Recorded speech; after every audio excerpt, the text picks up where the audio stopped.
Hanya saja dengan melihat sepasang sendal, perasaan Jalil begitu tidak enak. Entah mengapa dia langsung memikirkan kemungkinan terburuknya. Apakah mungkin istrinya membawa pria lain ke dalam kamar? Halo Sobat Pena, apa kabar hari ini?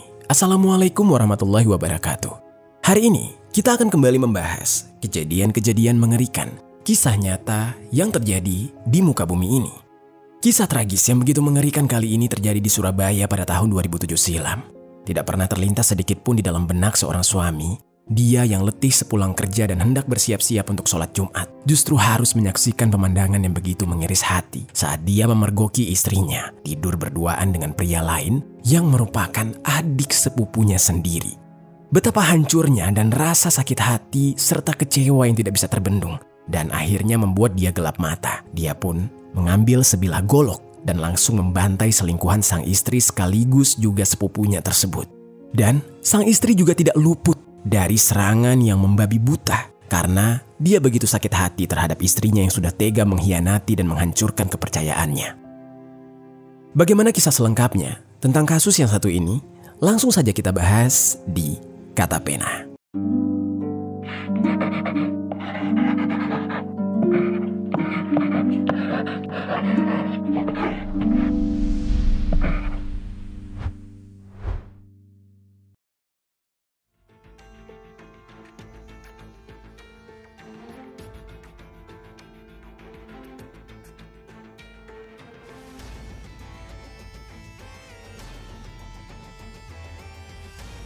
Sebelum kita mulai ke ceritanya, jangan lupa untuk subscribe channel ini dan bagikan video ini ke teman-teman kalian.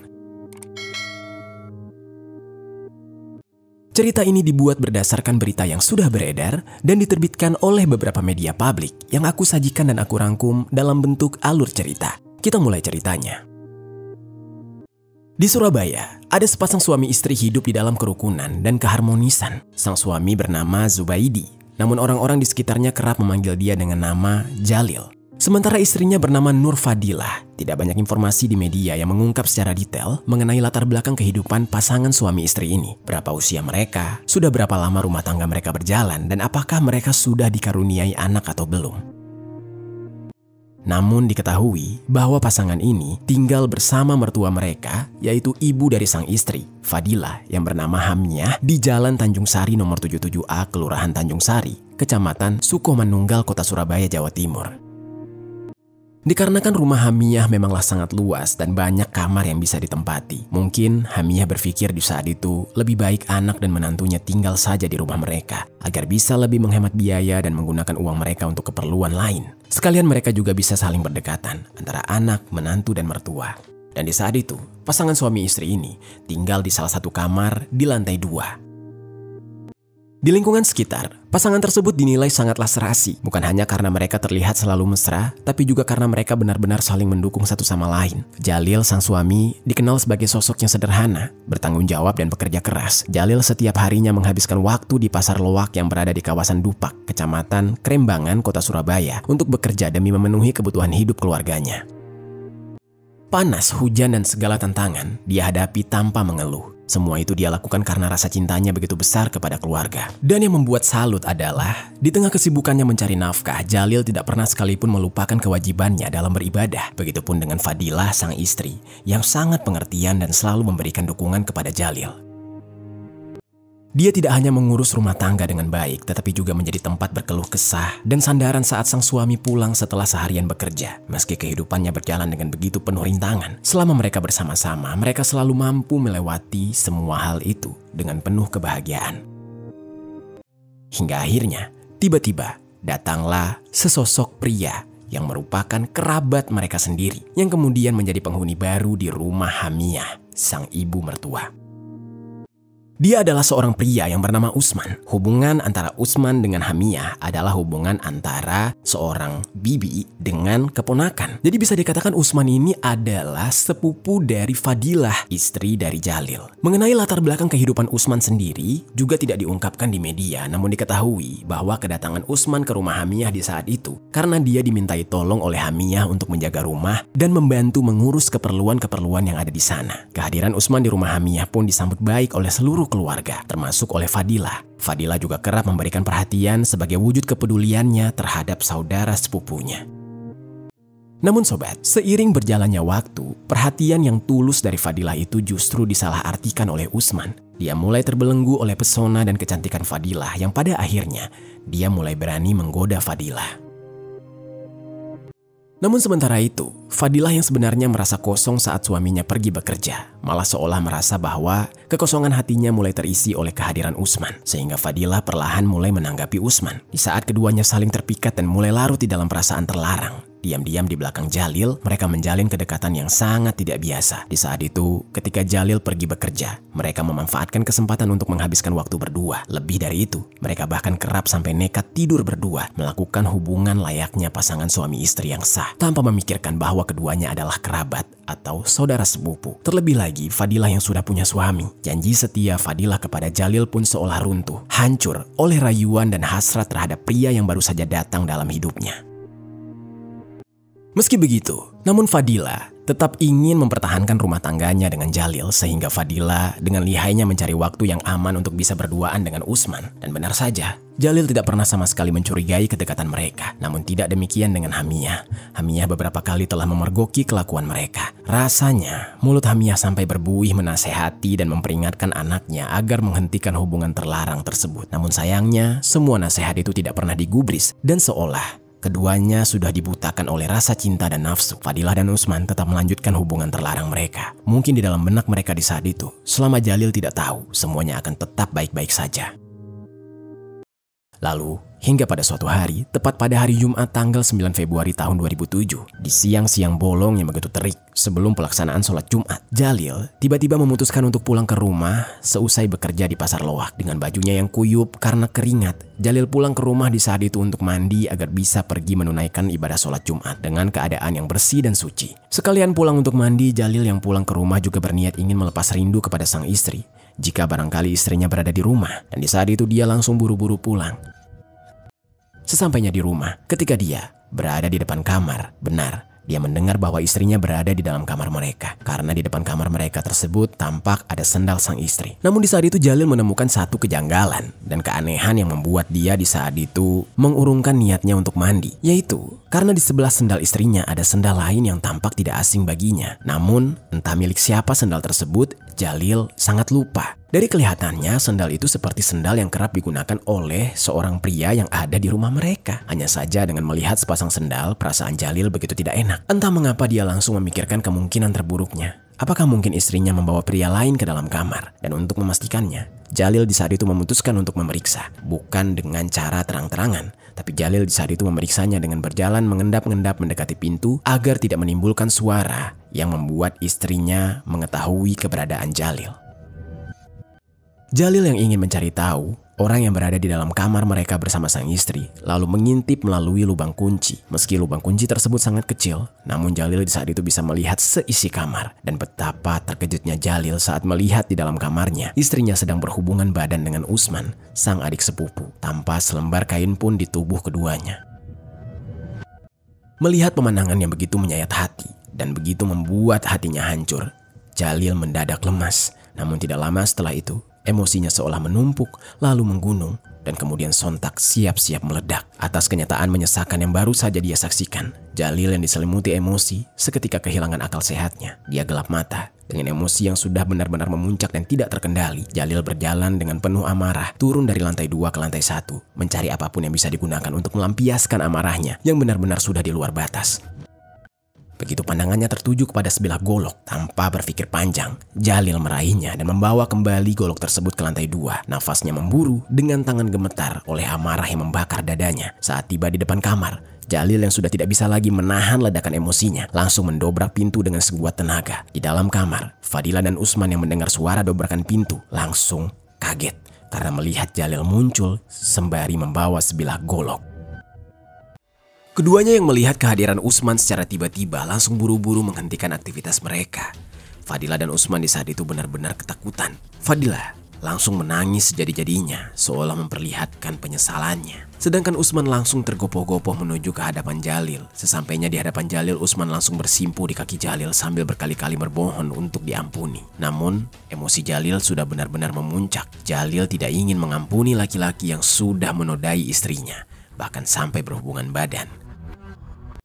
Jalil yang jijik melihat mereka langsung bersiap melancarkan tebasannya. Kendati demikian, bak pahlawan kesiangan, Fadilah malah datang dan menghadang aksi Jalil.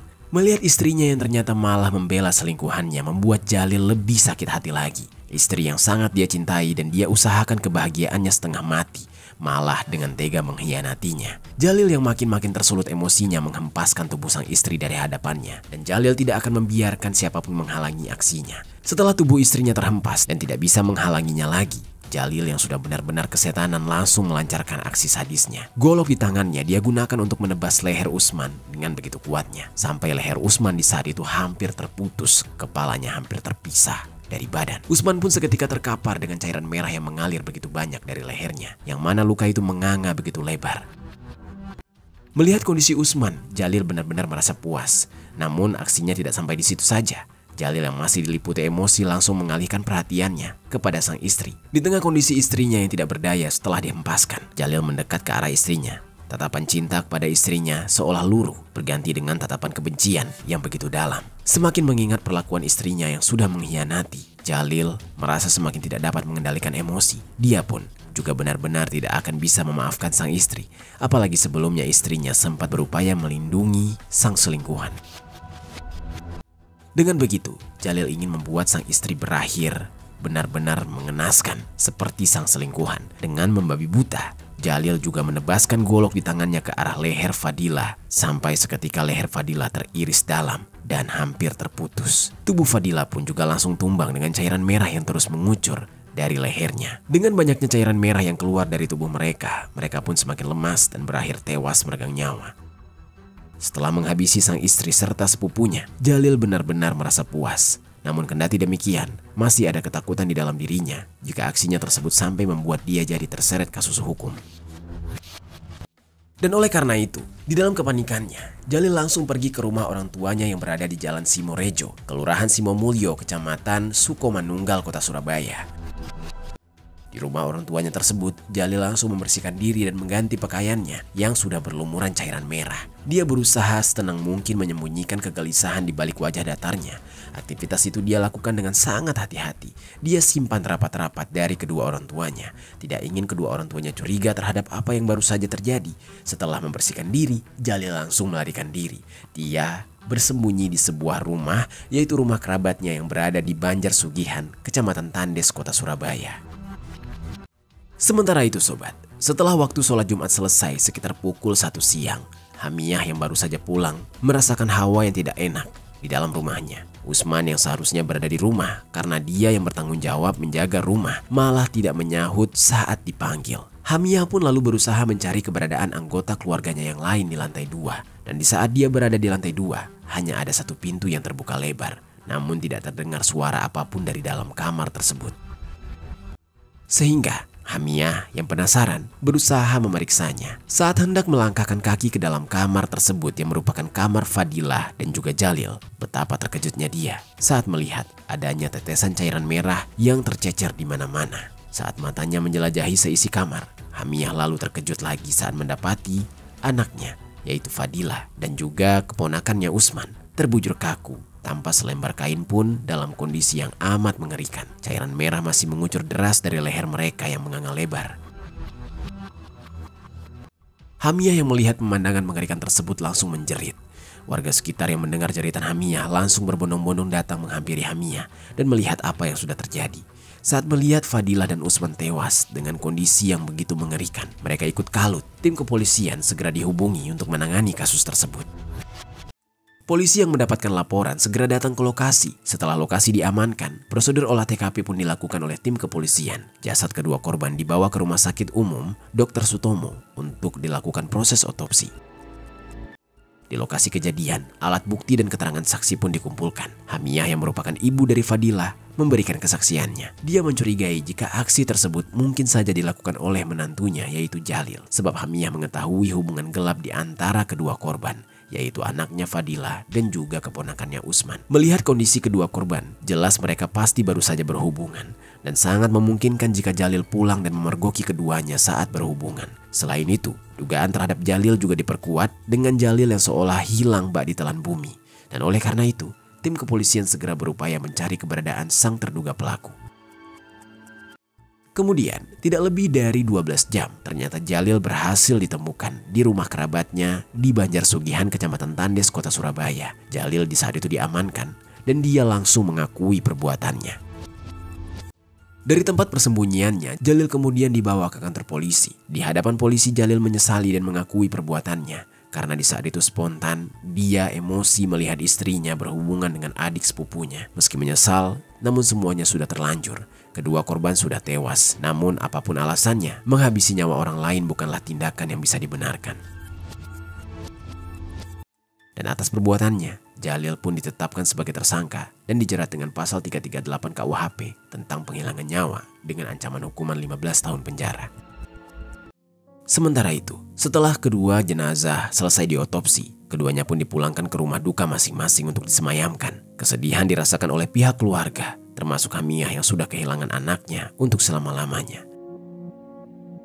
Namun kendati demikian, Hamiyah juga tidak bisa menyalahkan sang menantu, sebab perbuatan anaknya yang berselingkuh di belakang suaminya bukanlah sebuah perbuatan yang benar. Apalagi sebelumnya dia juga selalu mengingatkan, tapi tidak pernah digubris. Dan sampai akhirnya kejadian mengerikan ini terjadi. Itu dia sobat, kisah dari Fadilah yang dihabisi oleh sang suami setelah dia berselingkuh dengan sepupunya sendiri. Apa pelajaran yang bisa kita ambil dari kisah ini? Oh ya sobat, aku pengen ngasih tahu ke kalian, Kata Pena tergabung di dalam program YouTube Shopping Affiliate. Nah, buat kalian yang sedang mencari barang-barang yang menarik dan keren, aku punya beberapa rekomendasi produk untuk kalian. Kalau tertarik, langsung saja klik link produk di pojok kiri bawah untuk pembeliannya.